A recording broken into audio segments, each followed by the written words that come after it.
Ever felt like trying to grasp a really complex idea is, I don't know, like trying to untangle a giant philosophical knot? Yeah, really can be. Well, today we're diving into a puzzle that sits right at the very heart of how two of history's, well, most powerful thinkers looked at the world. We were exploring the profound, sometimes perplexing relationship between GWF Hegel and Karl Marx.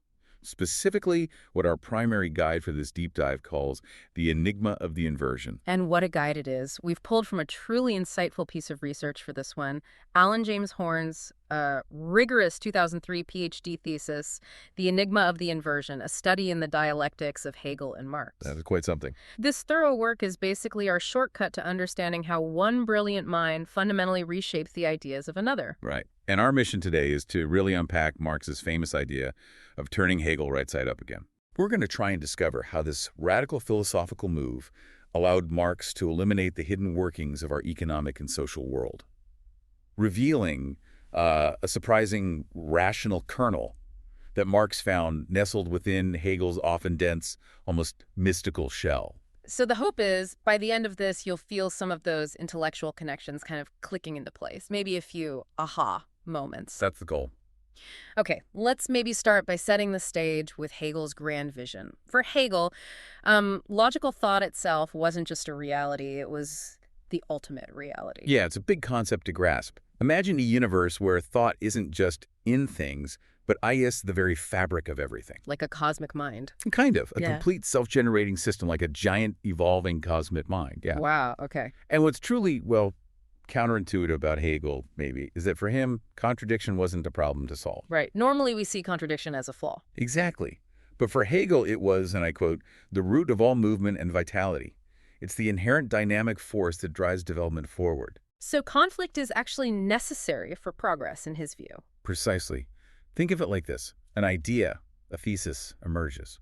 Then its opposite, an antithesis, challenges it. Okay. And out of that conflict comes a new, richer idea, a synthesis that incorporates elements of both, pushing thought to a higher level. This sounds like his famous dialectic. It is. And crucially for Hegel, this whole dramatic process, the negation of the negation, as he termed the resolution, was unfolding primarily within consciousness itself, in the realm of pure logical thought. So it's all happening in the world of ideas, not necessarily out here in the physical world. Primarily, yes. For Hegel, the material world was sort of an expression, an unfolding of this ideal logical process. Okay, so with Hegel building this incredible self-contained system of evolving thought, what was Marx's immediate reaction? Did he just, buy into it? Or did he see issues?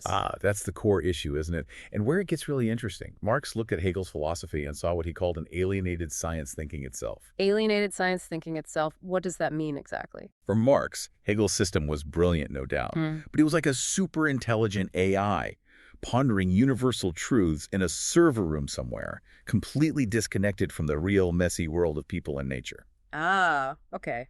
Abstracted. Very. Horn's thesis explains that Marx famously described this complex state with the phrase, reason is at home in unreason as unreason. That's a powerful and slightly bewildering phrase. So Marx was essentially saying Hegel's profound ideas, while maybe containing universal truths, presented them in such a twisted, abstract, almost nonsensical way, like a profound insight lost in a dream, that they became obscured, mystical even. Exactly. The truth was there, Marx thought, but veiled by its own dense idealist presentation, hidden in that mystical shell. So how do you get the good stuff out? How do you extract that rational kernel from the mystical shell? Well, Marx's bold answer was to turn it right side up again. The inversion. The inversion. This wasn't merely a critique, like pointing out flaws. It was a fundamental reorientation.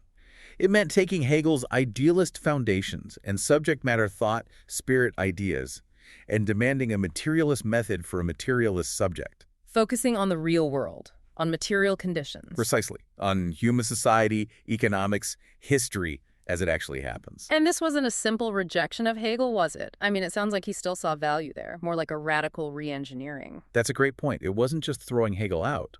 Horn's thesis explores Marx's intellectual journey, showing he was initially heavily influenced by Feuerbach's sharp critique of Hegel. Feuerbach, right. He argued Hegel's idealism was almost like a secular religion. Kind of, yeah. exposing speculative idealism as almost a religion-like expression of human essence, alienated from humans themselves. Okay. However, Horn reveals that Marx continually returned to Hegel. He famously stated that the true laws of dialectics are already contained in Hegel, though in a mystical form. So you went back. That sounds like a bit of a turnaround. It might seem like a volte-face, a radical change, but it actually reflects his deeper understanding. Hegel's method, the dialectic itself, despite its idealist wrapping, held profound insights into movement, change, and contradiction. Insights Marx couldn't ignore. Insights Marx found absolutely indispensable. He realized he needed to critically appropriate Hegel's dialectical method, not just discard it, extract the rational kernel. Okay, so if Hegel's powerful ideas were kind of floating up in the philosophical stratosphere, Metaphorically speaking, yes. Marx, in his Inversion, really brought them down to earth. He grounded dialectics not in abstract thought, but in the practical, objective activity of labor. Exactly. This materialist grounding became the new, tangible focal point for Marx's investigations. Moving from Hegel's idealist historical journey, which saw spirit realizing itself through history, to focusing on real, concrete social processes, like how societies produce and reproduce their existence. Labor as the foundation. Labor is the fundamental human interaction with nature and with each other. Okay. And this materialist approach, you mentioned it rests on some core laws. Engels articulated them. That's right. As articulated by Engels, often drawing directly from Hegel but giving the materialist basis, there are three core dialectical laws. First, there's the transformation of quality into quantity and vice versa. Okay, quality into quantity. How does that work? It describes how gradual, incremental changes, quantitative changes, can suddenly lead to fundamental shifts, qualitative changes. But think about heating water. Right. Slowly, degree by degree, it gets hotter, it's quantitative change. But at 100 degrees Celsius, bang, it suddenly boils and turns into steam.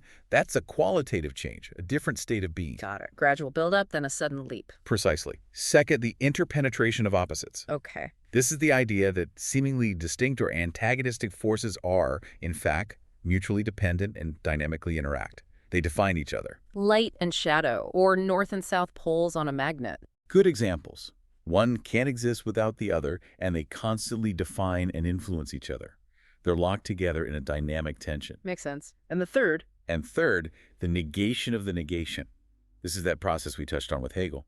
A state, or thesis, gives rise to its opposite, the antithesis. Which creates conflict or contradiction. Right. Yeah. And this opposition is then overcome or negated in a higher, more complex synthesis, which incorporates aspects of both but transcends them. So it's like thesis, antithesis, but the synthesis can become a new thesis, starting the cycle again at a higher level. Exactly. It's a spiral, not just a circle. Horn's research emphasizes that these laws aren't just about philosophy.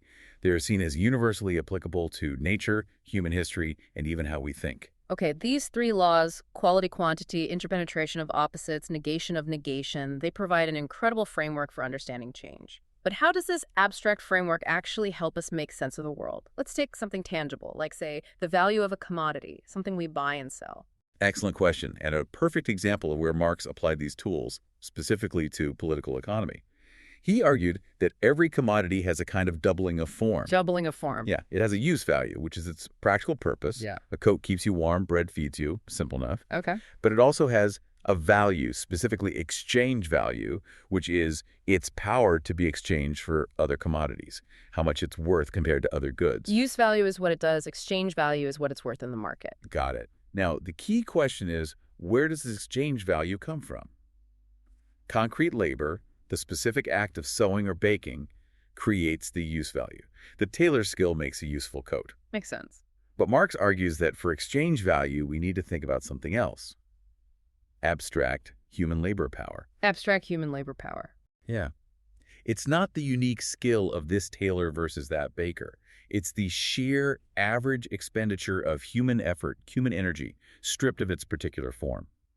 It's the common social substance, the common denominator of human productive activity, universally quantifiable, usually measured in time. So the tailor-specific work creates a usable coat. But for that coat to have a value that allows it to be exchanged for, say, shoes, it's about the general, socially necessary human effort embodied in both, not just the unique craftsmanship. Precisely. That's a subtle but absolutely crucial distinction for Marx. Okay. And this, Marx says, is where the whole mystery of value truly lies, in what he called the elementary form of value. Elementary form. It's the simplest expression of value. It's the process by which one commodity, say 20 yards of linen, expresses its value by equating itself with another commodity, say one coat. 20 yards of linen are worth one coat. Okay, a simple barter equation. It seems simple, but Marx unpacks it. He says this isn't just about two objects. It's about how social relations between producers are expressed through these things. The linen commodity, in a sense, doubles its form. It exists as linen, but it also expresses its value form in the body of the coat. The coat becomes the mirror reflecting the linen's value. There are forces of repulsion and attraction here, revealing the linen's inherent social substance, its value, through its relation to the other commodity. Wow, okay, so even in that simple exchange, there's a whole social dynamic playing out, reflected in the objects. Exactly. And this elementary form isn't static. It evolves. A commodity's value can express itself not just in one other commodity, but in a whole list. 20 yards of linen are worth 1 coat RR, 10 pounds of TOR, etc. This is the expanded form of value. An endless list. Potentially endless, yes. And this, as Horn's thesis notes Marx describing it, is a bad infinite. It's deficient because it lacks a single, definitive, universal equivalent. Every commodity is just expressing its value relative to others, piecemeal. Right, you don't have one thing everything is measured against. Precisely. But this deficiency, this problem, actually points dialectically towards its own solution, the necessity of money. Money comes in to solve the bad infinite problem. Yes. Money emerges historically as that commodity, often gold or silver initially, that gets set apart to become the universal equivalent. It becomes not just a convenient medium of exchange, but a new quality. It becomes the general form of value, representing abstract labor itself in a universal, socially recognized form. So money is like the ultimate expression of this abstract labor value we talked about. In this framework, yes, is the universal mirror reflecting the value of all other commodities. And if we connect this to the bigger picture, these dialectical laws, especially the transformation of quantity into quality and the negation of the negation, helped Marx reveal how value, through these processes of exchange and circulation, transforms into capital. Okay, so how does value become capital? Capital for Marx isn't just a sum of money. It's value in process. It's value that is thrown into circulation with the aim of expanding itself. A perpetuum mobile, but constantly moving, constantly seeking to grow. The famous MCM circuit. Exactly. You start with money, you buy a commodity, C, could be raw materials, labor, power, and you use that commodity to produce something new, which you then sell for more money. MCM. That prime, that extra bit, is surplus value. And that cycle repeats. It must repeat constantly for capital to be capital. It becomes a powerful self-reproducing cycle. This whole process exemplifies the law of the negation of the negation, but now with capital itself acting almost like an autonomous, self-expanding subject. It's a system that continually posits and overcomes its own internal limits and contradictions to reproduce itself on an ever larger scale. That's a really dynamic view of the economy, not static at all. Not at all. It's inherently dynamic, driven by these internal contradictions and transformations. It's a profound idea, and you mentioned it brings us back to something fundamental about Hegel himself. Horn's thesis highlights an incurable contradiction in Hegel's own work. That's right. Well, Hegel's dialectical method revealed this open-ended process of constant change, transformation, negation. His overall idealist system ultimately seemed to, well, justify the existing order, particularly the Prussian state of his time. So his message showed things were constantly evolving, potentially revolutionizing, but his final philosophical picture kind of affirmed the status quo. That seems like quite a tension. A huge tension. It's like his intellectual engine was built for radical change, but he ultimately parked it in a place that reinforced what already existed. Almost pulling his punches at the end. You could see it that way. This conflict between method and system meant Hegel's philosophy was, in Engels' memorable phrase, materialism idealistically turned upside down in method and content. The method had materialist potential, but the content and conclusion were idealist. Okay, so Marx, by inverting it, unleashed the radical potential of the method.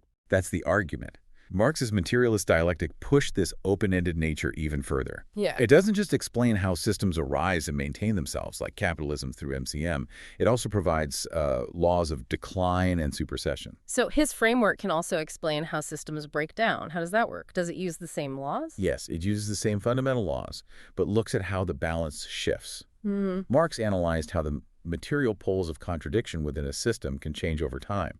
For example, the changing relationship between constant capital machinery, raw materials, and variable capital labor power, the source of new value. Okay. As technology advances, for instance, the proportion of constant capital might rise relative to variable capital. Marx argued this could lead to an inherent asymmetry and potentially long-term tendencies towards crisis within the system, a terminal crisis of the old form, perhaps. Is this related to things like the tendency for the rate of profit to fall? Exactly. That's a key example Marx analyzed, where the internal logic of capital accumulation, driven by competition and technological change, might undermine its own profitability in the long run. The old laws of motion for capital become increasingly problematic, like, as you said before, an engine running less efficiently or even sputtering out. So the same dialectic that explains growth also explains potential decline. Yes, it's inherent in the contradictions. This raises an important question then. If these same dialectical laws operate during breakdown, do they manifest differently during the transition to a new system, assuming a system does break down and something new emerges? That's a complex point, and the research suggests they do operate, perhaps even more intensely, but in a more complex way. It's about revealing the shift from a formerly dominant but now declining form of contradiction. Like the capital-labor relation under capitalism? To the emergence and strengthening of a new, potentially contrary form, perhaps rooted in different ways of organizing production or society. It's about how one quality transforms into another, a whole new social formation, not just through slow quantitative change, but through the sharpening of the interpenetration of opposites and the eventual negation of the negation, driving towards a new historical form. So the laws are still at play, but the specific content and the direction of change are shifting dramatically. Precisely. It's the dialectic driving historical change itself. And ultimately, Marx argued that once this interconnection has been revealed, once you understand these dynamics, the theoretical belief in the perpetual necessity of the existing conditions collapses. Is that right? That's the claim. This is why understanding these deep dialectical movements is seen as so crucial from this perspective. It cuts through the unthinking confusion that, as Marx pointed out, often benefits the status quo by masking the inherent transience and contradictions of all social forms, making things seem natural or eternal when they might be historical and changeable. It's about seeing the hidden dynamics at play, the potential for change, rather than just accepting things as fixed and unchangeable. Exactly. Seeing the process, not just the snapshot. Wow. Okay. We certainly journeyed through a pretty intricate world today. Hegel and Marx, idealism and materialism, the dialectic, exploring how one thinker's profound, maybe mystical insights were grabbed, inverted, and transformed by another into this powerful tool for understanding real material processes in society. We've seen how this enigma of the inversion isn't just some obscure philosophical curiosity, but potentially a key to unlocking the hidden laws of motion in our world, from something as seemingly simple as the value of a commodity, Right. all the way up to the grand sweep of historical change and decline. So as a final thought for everyone listening, As you go about your week, maybe consider how this deep dive into dialectics challenges you to look beyond surface appearances in your own life, your work, society. where might you discover a rational kernel hidden within a mystical shell just by mentally turning something right side up again? What seemingly fixed facts or situations might reveal their internal contradictions, their potential for change, if you apply a truly dialectical lens to them? Something to think about.